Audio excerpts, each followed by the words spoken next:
Okay, hey, welcome back to Lead Pursuit Podcast, Historicon 2026, and we now have the end of the Grognard Challenge. So, Wally's Basement, $5, most Grognardy, did we say item or collection? We didn't say. It doesn't matter. $5, whatever you can get. Be the biggest Grognard you can. All right, going to reveal first. I will. All right, and by the way, we have Mitch Reed, No Dice, No Glory, judging it as King Grognard himself. So look, Doug, I got something here. I got a German, I believe, Flames of War, like a pretty big stand of stuff, right? Not super Grognardy in itself. Okay. Right? It's not like... Do you even know what these weapons are? Are you enough for Grognard to know what those are? Panzer Shrek. Wow. Is that it? Wow. I play a lot with Brett, right? Right? Not super... Hold on. I'm not done. You guys are missing what this is. Yeah. All right? I mean, real Grognardy would be like Hitler Youth or like something like that. But it's this not. is SS. No, listen. No, it's SS. Listen. What makes this Grognardy? The judge is already calling it out. Go ahead. What makes this Grognardy is this. The fact that it was delivered. It was stored for 10 years in a Kraft mac and cheese box. Oh, yeah. But not just any box. A lot of care and attention was When taken. was the expiration date? March of 06. Of 06, all right. Care and attention to make a nice flap on the top. That's almost like a John Russell shipping It box. is. I saw this. It does not get more. Did it have a more rubber band around it? Because that would. Oh, that would have sealed it. Like not a real rubber band, like a rubber band that like broke. Yeah, that broke. Yeah, It exactly. did not. It had to be a Dry-rotted. broken It rubber did band. not have a dry rotted rubber band. So, but the That's your storage answer. box is my That was entry. $5 for six $5 stands? for six stands and the And the carrying box. case. And the carrying case. Not to hog up the time, but We got I time. got to tell you, how many of these do you think you've eaten in your life? Oh, I refuse to count. It's It's exponential. It's, like yeah. if you would say 1,000, it wouldn't be that much of an exaggeration. no, Right, But you got to yeah. put the Well, that's if you- Velveeta in it. Yes, if you're right? a You gotta child add of the the 70s and Velveeta. You 80s, can't yeah, it was a use the- Velveeta Yeah. added onto this. 'Cause Yeah. This was Yeah. always that powdery, nasty. Yeah, Yeah. you get the little real cheese, Velveeta, right? The real cheese. Yep. My son will make that because he's 19. He can only make a few things, and he'll like put it in a bowl. And I slapped him in the head. I go, "You eat it out of the pot." Yeah, exactly. Come on. Little extra butter, some Velveeta. He doesn't know what he's missing. All right. So, Grognard Challenge, $5. Well, every Grognard is going to tell you, I've read that book. And it's Strategy by Little Heart. And if you ever read this book, it's terrible. It's horrible. It's a waste of time. But every Grognard will read that. And that was $1 for a copy of that. Wow. Then for yet another $1, I got not Yo, one. and people talk about inflation. You got this for $1? Yeah. That was $2.95 It was back in the $2.95 back in the 70s. day. Look at that. You talk about a deal. I got 1870s. for one more $1, I got Ancient Combat. But the guy's name is Dick, so you get a Yep, point I for get that. Dick that's Zimmerman. not fair. Attention to detail. Horse and Musket Army list. Oh, wait. Winged Hussars in an Army list. All right. And random tables for other game. Not sure if it's the same one. No Zulu stuff, though. Oh, you're right. You're right. Wow. I If If you failed. would have had some type of Zulu There was no something- Zulu stuff over there other than a few British soldiers. This is looks like Fritz Haber's How to Make Chlorine Gas. Yeah, exactly. 1912. Might work in 1912. It's weird. And then, of course, I mean, it would be nothing without, more Napoleonic miniature rule sets I've actually never heard from. But the guy's assistance from Duke Seafrid. Maybe he's really a Duke? You No, think no, he no. is? It's a made-up name. Oh, Yeah, okay. he's How probably. did you get this for $5? Oh, my. You win. And then you win. the But I'm pièce, taking that. hold on, the That's pièce de mine. resistance, every Grognard will have a Mort Kutzler print somewhere. Oh, my. And there was a choice of them because they were, Hold that yes, still. they were from a calendar. But hold on, I'll hold it still because right there, Don Ayers can be jealous Yeah, that print I have. but Dude. Longstreet is not in that picture. I know. This is the famous scene out of Gettysburg, too. The Return of Sword. There is no time. If I may- There's no time for If I that. may, let me just historical context. Lee is saying to him, "You're an ass," and he's like, "I know I am. I know I am. You can He go goes, after yourself. I had to let Longstreet make a decision. Why'd you do that? I screwed us up, the whole thing too. So they're really talking about Longstreet. This is beautiful. Conversation inside one photo. This So is that- beautiful. That's I'm my actually $5. keeping this. Yeah. This isn't even Grognard. This is just excellent taste. Yeah, but that's- Grognardy. How many No. how many eras did I span for $5? I've got World War I, American Civil War, Napoleonics, Ancients, $5. Beat it. Dude, can I roll this picture up and fit it in here to take it home? Like, So you want me to judge? Judge. First of all, Steve, you got SS. That's all. That's worth extra points right It's- there. That's Grognard. I used to play Flames of War. That's not even half a squad. And I think, no offense, I think you got it for the clinch factor. I gave you a point for that. Doug, expansive.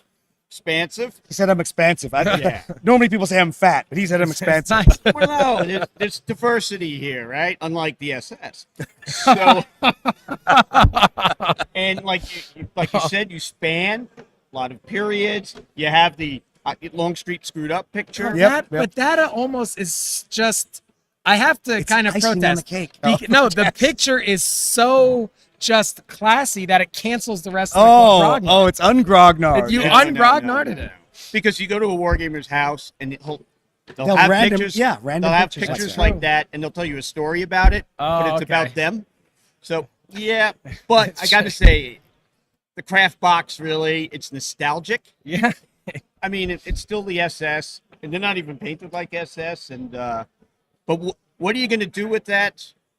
As opposed to, I know Doug when he goes back to Alabama, will have a picture of Moss Robert, and say, yeah, too soon. So, Doug, by a nose. Oh, come on. Sorry. Well, Sorry. hey, man, it was a pleasure. Good combo as We'll always, have to go man. back By a for that. nose, this much. All right. By nose. Thank you guys for having me on. Thanks, Mitch. Always Man, good to have you on. He had a pewter tank. If I could have Oh, and I negotiated didn't even a little bring. more, I would have. didn't even have the tank in. Yeah. If I could yeah. have got an unpainted pewter tank, that might have got me there. Oh, I forgot to even show that. Yes, Yeah. I did even have a tank. SS. Exactly. Unbelievable. All right, thanks, Mitch, as always. Thanks, Mitch. We appreciate it, brother. Well, congratulations. I've been dethroned as the. But I honestly, I bought this because I needed Because a of the carrying box. case. Yeah. Like I needed it. Yeah. So now I have so they got a carrying case. case. Much cheaper than battle foam. I agree. Oh, much cheaper than Battlefield. All right. How was the show? What did you see? Well, it was the best Historicon. Best Historicon I've attended. Not Right. that I've attended a bunch, but best Historicon. Third or fourth Yeah. for me now. The best one. The crowd this year. That's the Great. number one great the number of young gamers here, the number of different events being run, the number of events across multiple time periods.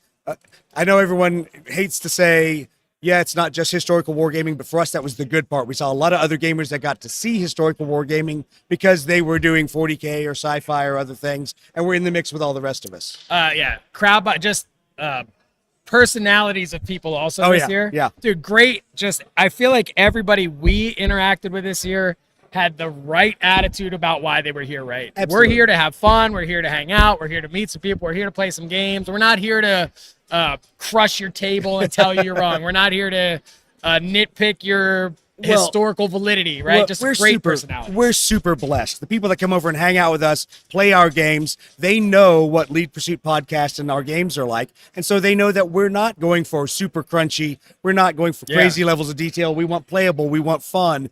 But more importantly, this is where Steve and I were laughing the whole time, is that we would be trying to sell product or trying to do other things, and people just want to come and hang out and talk. And that is the best thing about Historicon. Oh, it was fun, It's man. just hanging out, meeting more people, Yep. having a good time about all that.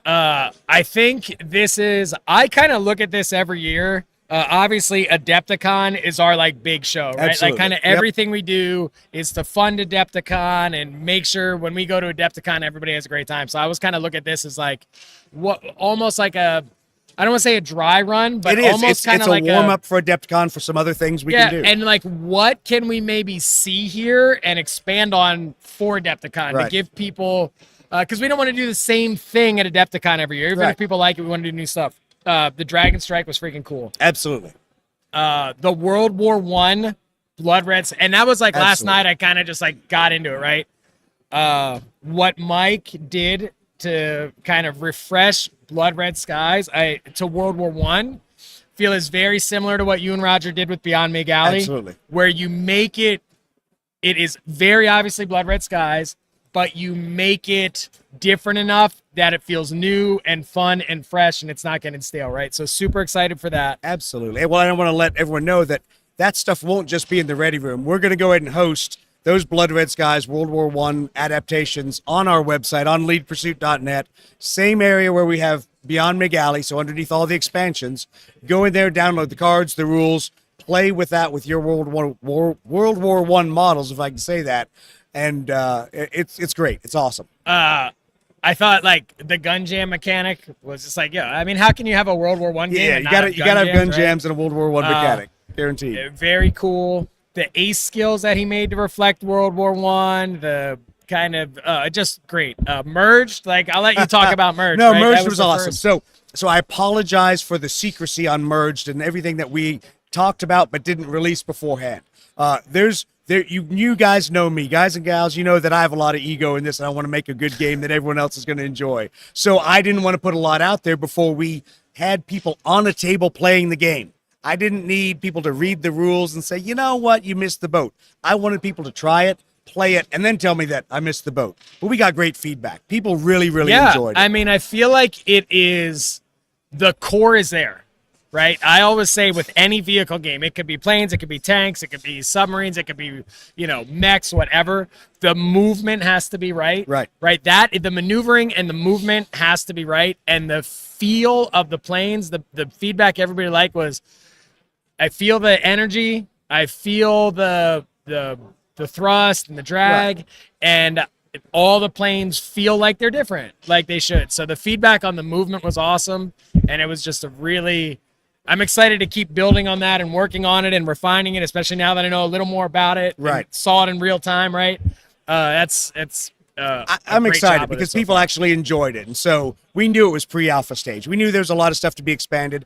And the great thing was to sit around the table with gamers that were interested, that wanted to provide feedback and build the rules. We tried some things. We wargamed out some different things for morale, for target fixation. And that was great. That is the kind of game I want to help people build, because I'm not building Doug Glover's air combat game. I'm building the air combat game people want to play. And so that's what we did with Merged, and it was a blast. Yeah, and I think the play testing of that, again, goes back to the people that we met here. Like, when people were giving feedback, there was no, like, your game's broken, this is wrong, blah, blah, blah. It was like, oh, maybe we try this. Let's, kind of hammer out on this a little bit. And it was just really good play testing where people were actually giving feedback, not just being negative. Right? Absolutely. It was really good. So everybody who play tested that, like, hats off to you, right?